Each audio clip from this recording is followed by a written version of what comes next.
Hey everyone, today's story is the story of Noah and the flood. And there's always this one question that gets asked around this particular story. Did God really flood the entire world? Did God really cover the surface of the earth with water? And millions of dollars have been spent on this question. Thousands of hours of time have been dedicated to this question. But I can't help but think to myself that maybe there's a better question. If I had to ask a question about this particular story, it would be, what does this story tell us about who God is?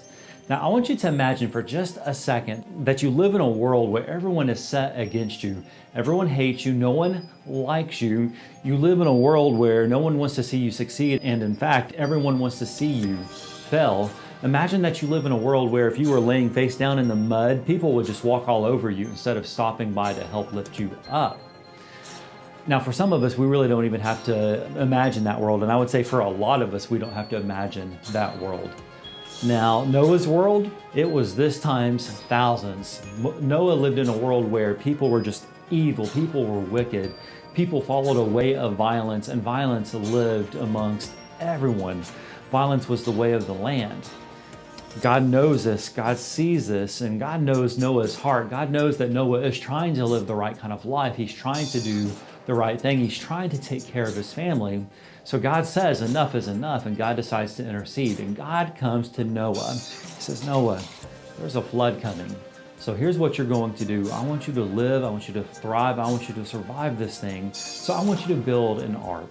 And when the day comes, you and your family are going to get on this ark, and I'm going to send animals 2 by 2, and they're going to be placed on this ark as well. So Noah does what God says. Noah starts building an ark.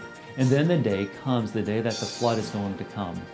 And Noah gets on the ark, and then the rains start. The storm comes. The land starts being covered with water as far as the east is from the west. And for over 100 days, Noah and his family weather this storm on the ark. They weather this flood on the ark. And when the end is in sight, when dry land begins to appear, and God comes to Noah and says, Noah, it's over. And I'm going to make a promise with you. I'm going to make a covenant with you.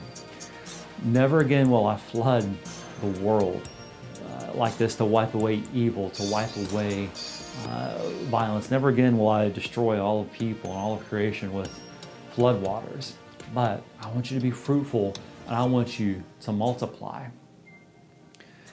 And with this, God moves Noah from creation to new creation. He moves his family from life to new life. So what does the story actually tell us about who God is? Well, it tells us that God wants to move you and me and us from creation to new creation, from life to new life.